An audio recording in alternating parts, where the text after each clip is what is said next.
دەست خۆش بێ جوازانەوە بەس نەوەێت مامەسا لەرخە و دەنگ تۆ نییەوە پیر بووەوەتانی سپێ بکەین. الحمد لله والصلاة والسلام على رسول الله وعلى آله وأصحابه أجمعين. مامەسا قەدرگرانەکان السلام عليكم ورحمة الله وبركاته. ئەمشەو بسودوی مانگی ڕەبیعی یەکەمە کە سێیەم مانگە لە مانگەی جریەکان ساڵی 1442 هیجری بەرامبەر بە 8 یانزەی 2020 دەرسی یانزەهەمین لە شیکردنەوە و ڕوونکردنەوەی عەقیدەی تەحاوی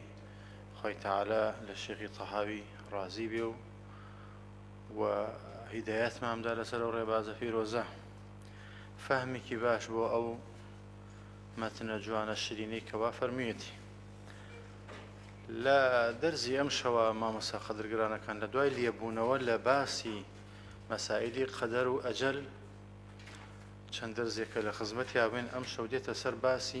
باسی وحدانەتی خوای متعالی کرد، دوایەوە باسی نێدراوەکەی دەکا. وإن محمدا عبده المصطفى ونبيه المجتبى ورسوله المرتضى. ئەو هادە فەرمێ مامەسا خۆشەویستەکان لێرە دەبینین سێ سیفاتی بۆ پێغەمبەری خوا عەلەیهی سەلات وەسەلام هێناوە باسیەکە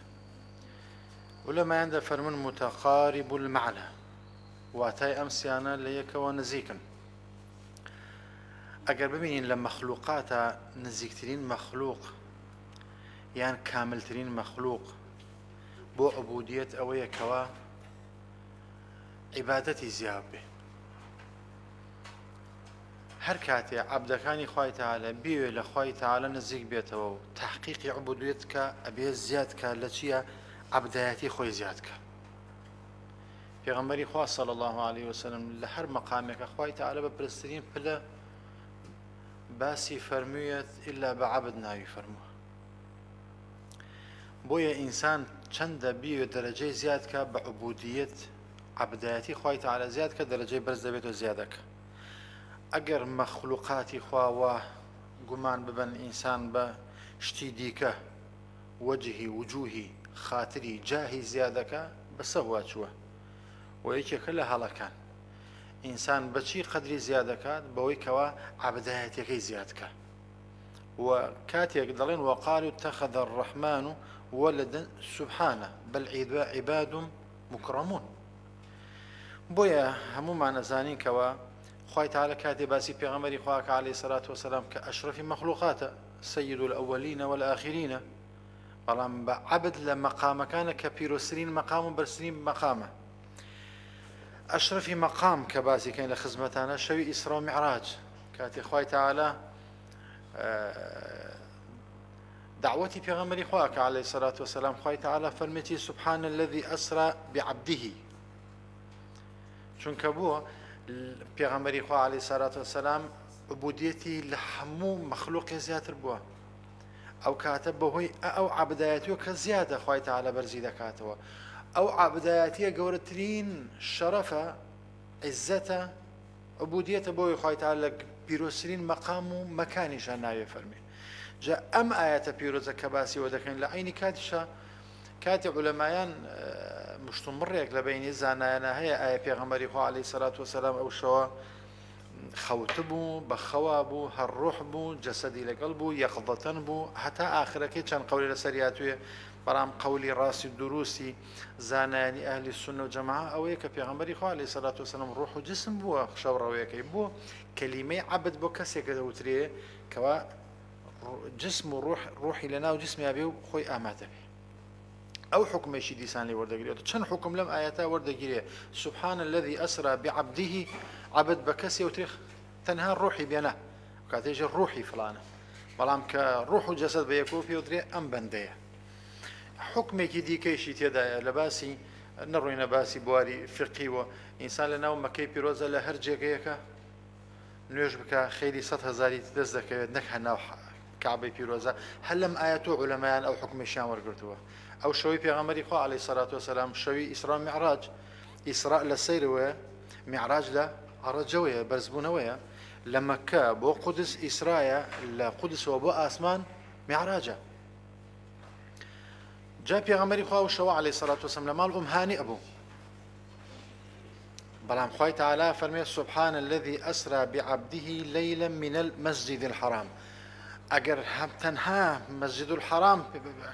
مزگەوتی حرام پێ بوترێ مەسجد الحرام بە هەموو مەکە نەبێ ئەو کاتە ئەو جێگەی ئەگەردو خوای تعالی نییە فەرموو شەوڕێمان بە عەبدەکەی خۆمان کرد لە مەسجد الحرامەوە بێ ماڵی کێ بووە ئەو هانێ بووە واتە هەر هەمووی بەچی حەسابەکرێ بە مەسجد الحرام بۆیە لێکێ لە پیرۆستترین شوێنە خوای تعالی باسی پێغەمبەری خواکە بە عەبد صلی الله عليه وسلم لە جێگەیەکی ترە وأنه لما قام عبد الله پیرۆستترین مەقام و مەکان کە دعوەی خەڵکەکە بۆ لای خوا يدعوه كادوا يكونون عليه لبدا هەمیێکێک لە مەقامەکانە خوای تعالی لە شەو ڕێیەکە فأوحى إلى عبده ما أوحى وإن كنتم في ريب مما نزلنا على عبدنا فأتوا بصورة من مثله لو جێگانە کە پیرۆستترین و گەورەترین مەقام بۆ خوای تعالی بەچی ناوی پێغەمبەری خۆیانێ صلی الله عليه وسلم بەعابد بەڵێ هەر ئەوانە نییە کە باسی دەکەین لە خزمەتانە لە چەندین جێگایە کە پێغەمبەری خوا صلی الله عليه وسلم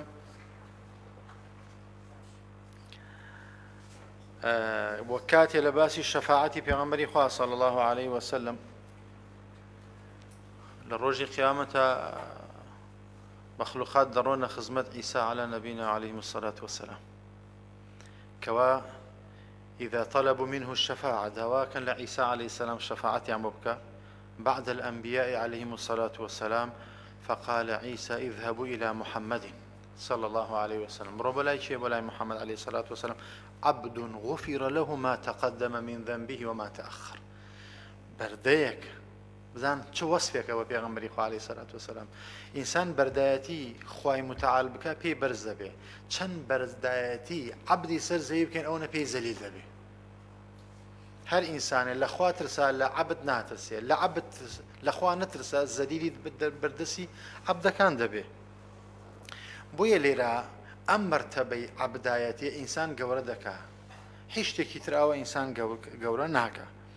وأم أو اللي راك شيخي طحاوي دفرمي باسي وإن محمدا عبده المصطفى هل بجدراي خواي تعالى هل بجاردوا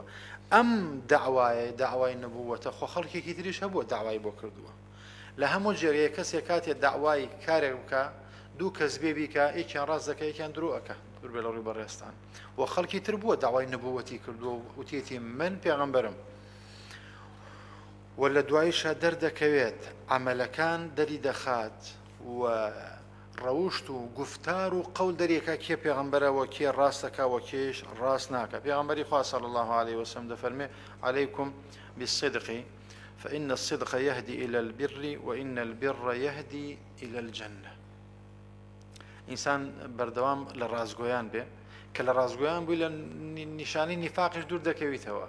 ولا رازقويان ببردوام أم رازقوية ددبابو تشاكي جدجين تناو بهشت حتى لا يخوي متعال جل وعلا بالرازقو ناو تومار ذكري وأجر إنسان لدروزنان بدورو بالريستان أو براسي خوي تعالى فنا مو يوج بدا ناوي تومار كري لكذابين خوي تعالى فنا من بدا زور هبوا هاتو ادعاء أو ينكدو كلا غيب تزاني نبوته بعد النبوة إمروش لم شاريخ وما يخلق باسي غيبك جاری وایە دینی نییە جاری وایە یعنی خۆی بە مسلمانێکی زۆر ملتەزەمی شەزانێت و یعنی مەوزوعی وا دەدرکێنێ بەڕاستی چی خۆی نییە چونکە ئێمە لە غەیب نازانین ئیلا ڕەب العالەمین نەبێ ئەگەر بڵێن ئەوە نییە هەندێک کات پێغەمبەران فەرمیانە ئەو پاسی غەیب نییە ئەوە غەیبێ کە خوای تەعالی ڕازی بوو بیدا بەو کەسەی کە لێی ڕازیە ئەی کاتە موعجیزەیەک بووی کاتە موعجیزەیەک بووی و چەندین فرمودان پێغەمبەری خوا صلی الله عليه وسلم هاتووە ئەوەیە فەرمووە بەڵام کاتێک وحی هات بۆ پێغەمبەری خوا عەلەیهی سەلات وسەلام لەرزی لێ هاتوو فەرمی زەمیلونی دامپۆشن و ئایەتی دیکە هاتە خوارەوە خەدیجەی خێزانی پێغەمبەری خوا عەلەیهی سەلات وسەلام ڕەسوول فەرمی عەلەیهی سەلات وسەلام ئینی قەد خەشیت عەلی نەفسی پێغەمبەری خوا فەرمی عەلەیهی سەلات وسەلام ترسام لە نەفسی خۆم تا یەکەم جار بوو جبریلی بینە بەڵام کاتی هاتووە فەرمی دامپۆشن ئەوجا ئەو ئافرەتەی کە گەورەترین ئافرەتە و لە پشتی پێغەمبەری خوا بوو عەلەیهی سەڵات وەسەلام فەرمووی فقالت كلا والله لا يخزيك الله إنك لتصل الرحم ئایا درۆزنەکان ئەمەیان هەیە دوو لە ڕووی بەرەستان گەورەکانی دنیا کە ناوی خۆیان ناوە جا دایمە یاموت نام ڕئیس باوکی میلەتە دەوڵەت باوکی میلەتە مامەی میلەتە یان میلەت مامەی ئەوەتان ئێمە وترا بەڵام بەڕاستی وانە ئەوانەی کە ئەمە سیفاتیانە ئێمڕۆ لە دنیادا خۆیان وە گەورەزان و ئەڵێن ئێمە لە هەموو کەسێ باشتن و تانێشە دەن لە نێدراوەکانی خوای تەعالە لە تەسیل و ڕەحیمیان نییە و تەصدیق الحەدیثیان نییە کە دەمەکەن و درۆوەکەن ڕووی جەنابتان ئەمە دوو و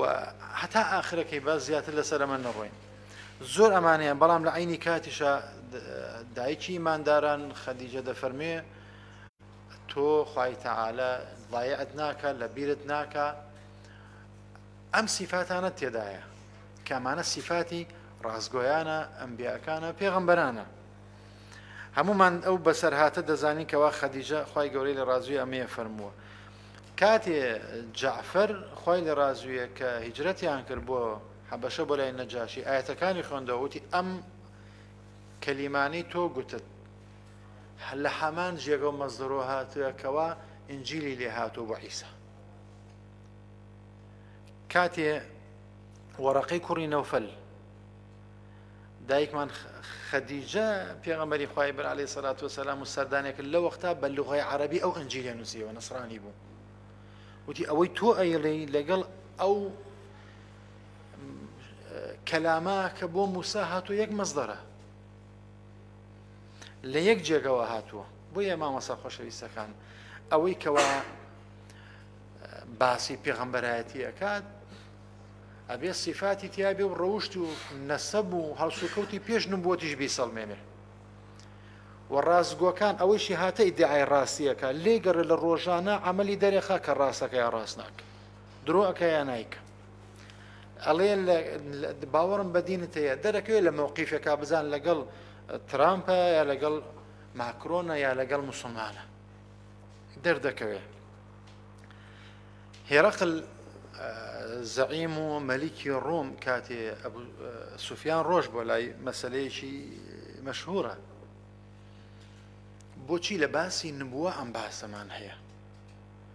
وئینە محەممەدەن عەبدوه الموستەفە ئەم هەڵبژێراوە کە ئاخر پێغەمبەرە چونکە بۆ لە باسی خاتەمەکەی ناکەین چونکە خۆی لە دوایە دەفەرمێەوە خاتەم النەبیین هەر لە یەکێ لە کەلیمەکانی تەحاوی لەسەر ختمی پێغەمبەران دەڕوە عەلا نەبینا عەلەیهیمو سەڵات وەسەلام کاتێ ڕۆشتە لەگەڵ تائیفەیە لە قوڕەیشا بوو ڕۆشتە وڵاتی شام و چاویان کەوت بە ئەو زەعیمە وتی ئێمە لە حیجازەوە هاتینە و ئێمە لە قوڕەیشن وتی پیاوێک لە ناوتانە هەیە هاتووە ئیدعای پێغەمبەرەتیەکەن لای موحەممەدی ناسن وتی بەڵێ ناسی وتی کامتان دەمسپی و گەورەینا ئەو هۆزەن وا قسە بکە ئەبوو سوفیان هەڵسا وتی داوام هەیە لەوانەی وا لەگەڵتانە هەر پرسیارە لەم پیاوەکەم ڕاستی نەکرد بێنە جواب ڕاستی وت دەنگ مەکەن بەڵام هەر کەلیمەیەک وەڵامەکەی ڕاست نەبوو پێچەوانە بوو بێنە جواب ئیتر پرسیارێکی زۆر لە ئەبوو سوفیانەکە یەکێ لەو پرسیارەی لە خزمەتانە کە باسی دەکەن ئەوەی لێ دەپرسێ هەل کانە فی ئابائیه من مەلیک ئایا ئەم پیاوەی باسی ئیدعای نبووەتەکە پێغەمبەرایەتیەکە لە باو بەپیران مەلیک هەبووە وتی نەخێر نەبووە قال هل هذا القول أحد قبله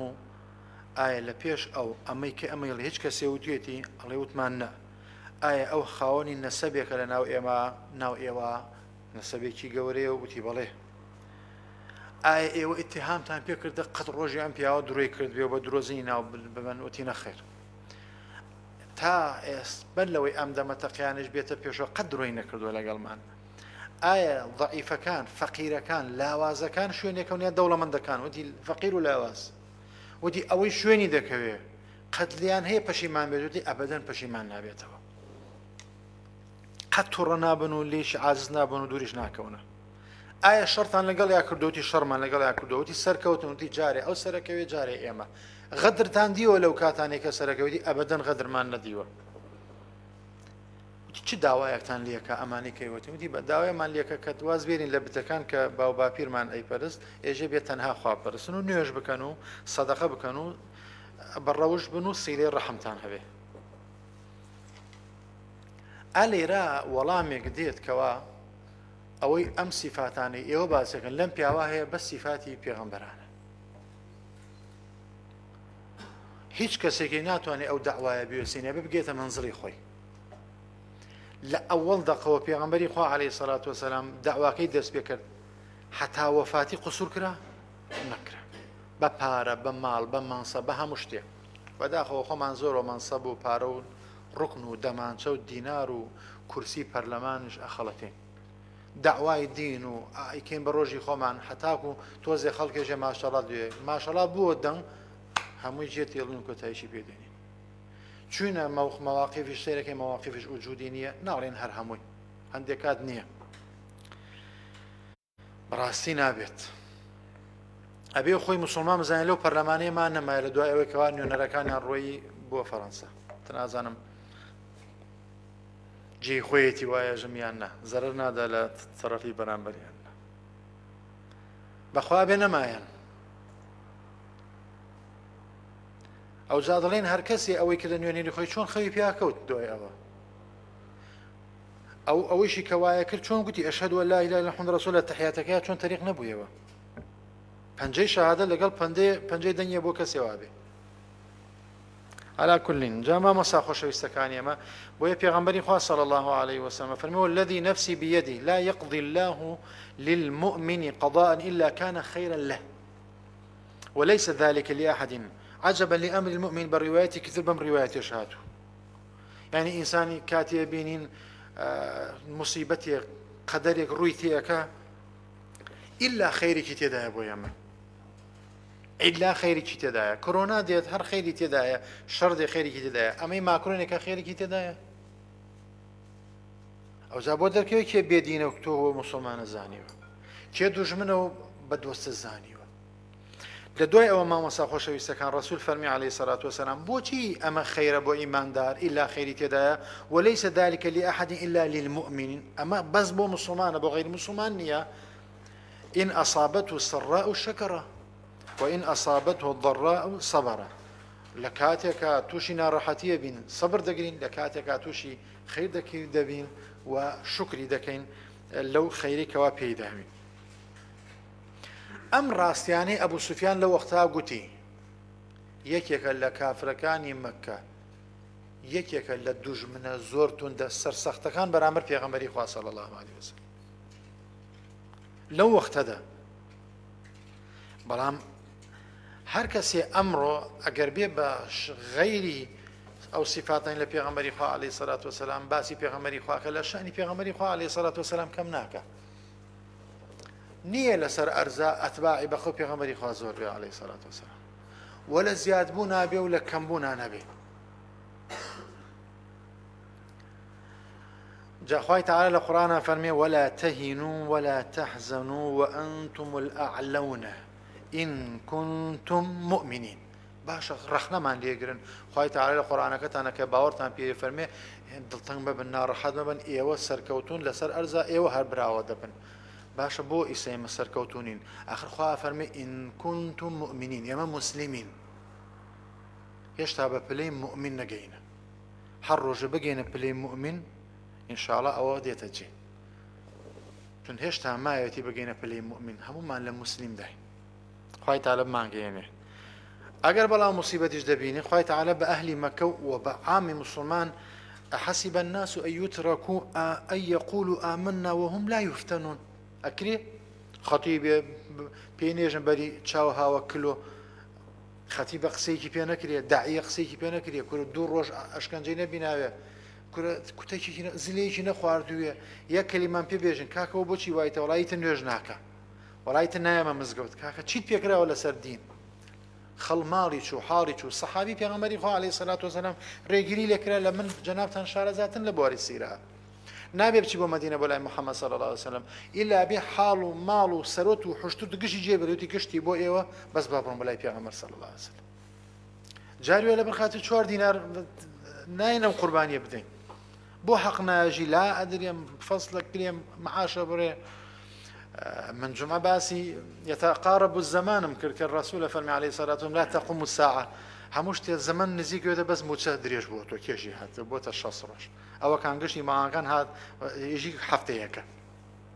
يجي جمعة هيك يجي بسشوار ساعات باشا ما مساشينا كاني من جابوي الإراد بمان درك ويكوا مسلمان وارثي سروي زمينه قمان مانية لحرج يكا لباسي نوحة طوفان هاتبه لباسي إبراهيم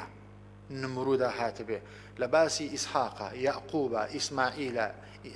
باسي يوسف باسي موسى باسي هارون باسي عيسى زكريا داود سليمان يحيى حرب باسي يكتو تشاوت بيك لآخر أخوة تعالى فرمتي إن في ذلك لآية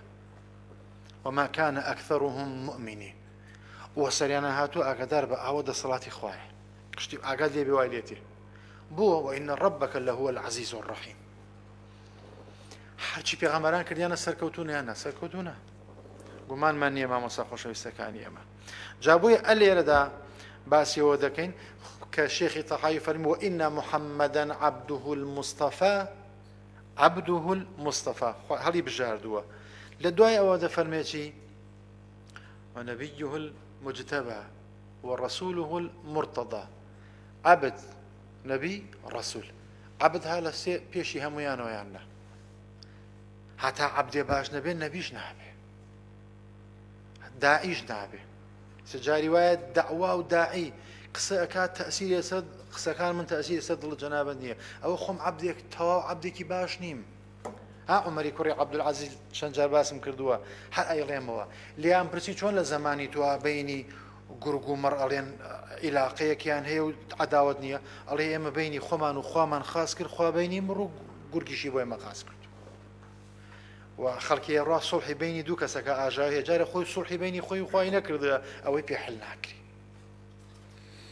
جا لە بینی ئەم نەبی و ڕەسوولە چه فەرقێک هەیە عولەمایان قەولی ئەکتەری عولەما فەرمێ هەندێک سێ قەولمانێ قەولێکی یەژێ فەرق لە بینی نەبی و ڕەسوولانیە قەولی دووەم یەژێ فەرق هەیە هەموو ڕەسوولێک نەبیە بەس هەموو نەبیەک ڕەسوول نییە بەڵام شێخ الئیسلام خوای لێ ڕازیە فەرمێ قسەیەکی تری هەیە کە قەولی سێمە فەرمێ فەرق لە بینی نەبی و ڕەسوولە ئەوەیە ڕەسوول پەیامێکی بۆ هاتووە خوا ئەمری پێ کردو و بیگێنێ و لەگەڵ خەڵکیشا ڕوبەڕوو بێتەوە نەبی پەیامی بۆ ناهاتووە لەسەر پەیامی ئەو ڕەسوولە ئەڕواکەوە پەیامەکەی بۆ هاتووە لە زەمانی ئەودایە نمونەمان وەکو وەکو هارون لەگەڵ موسادا على نبينا وعليهم الصلاة والسلام نمونەمان لەگەڵ داود و سلەیمان على نبينا عليهم الصلاة والسلام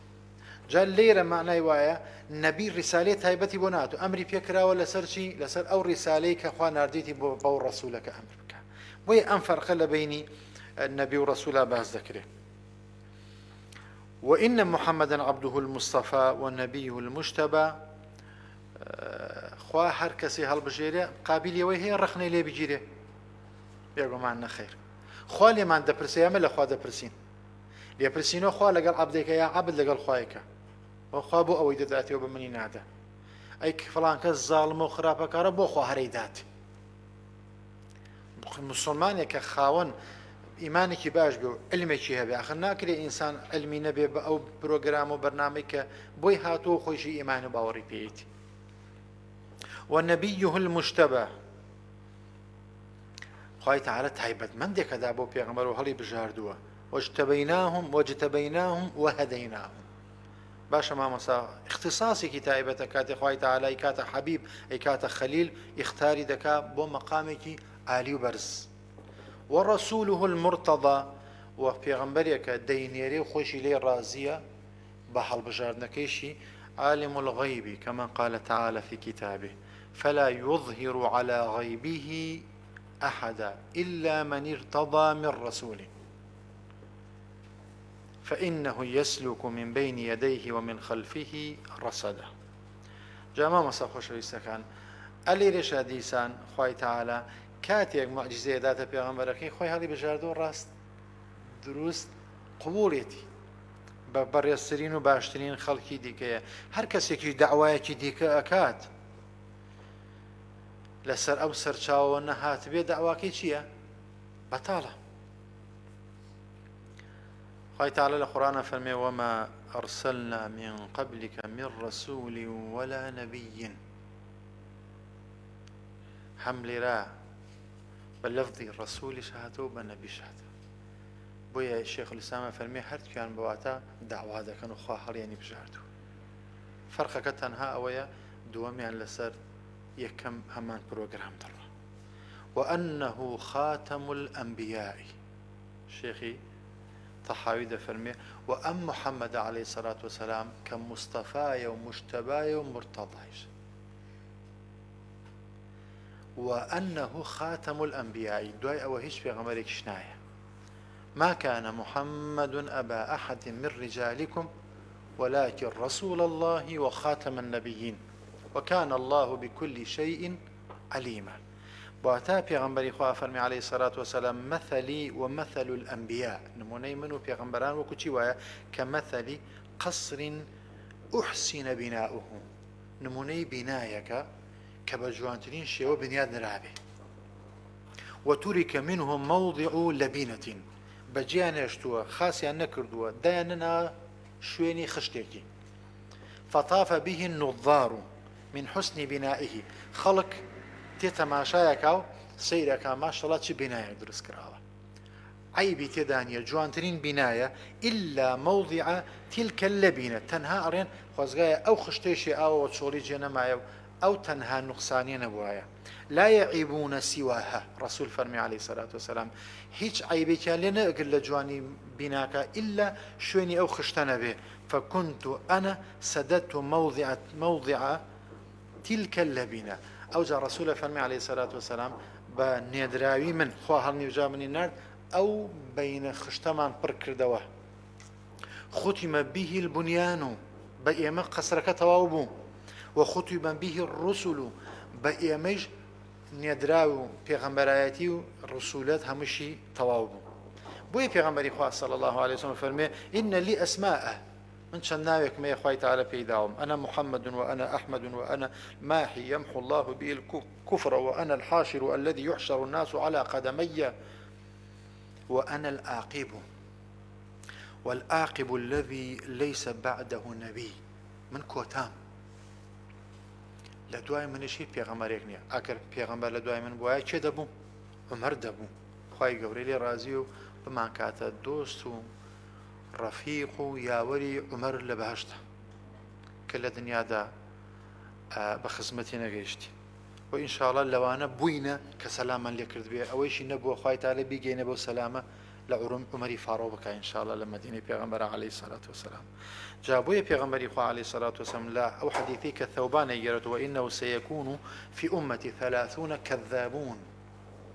ناو أمتما سي دروزنتين شيئا كلهم يزعم أنه نبي ادعاء نبوتك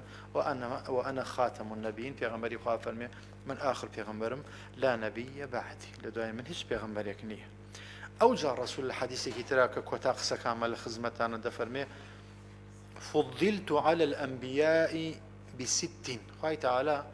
بيمي بخشيه وفضل ميدا تسر بيغمبراني ترى أوي بمني دا بيغمبراني ترين داو 124,000 أوي بالرسول درياوا با أوان ندراوا أويش شيء ما مصاخ شايستكان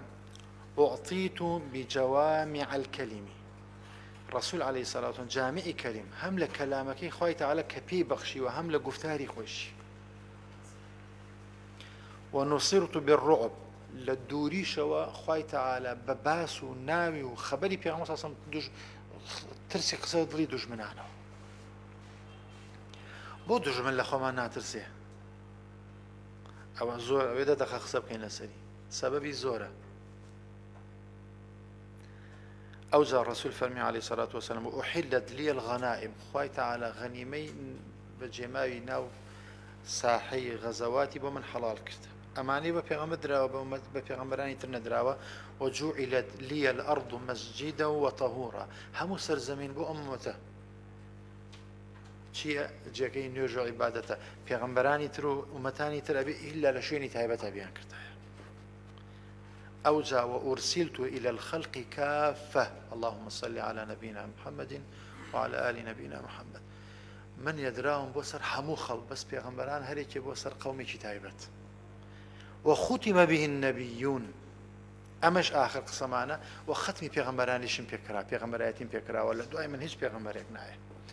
أي إما ضلينشي خوايا سباس دكين كوا بين بأمتي أو بيغمبر عليه الصلاة والسلام كوا لسر أو ربازين كوا ناسيش معنا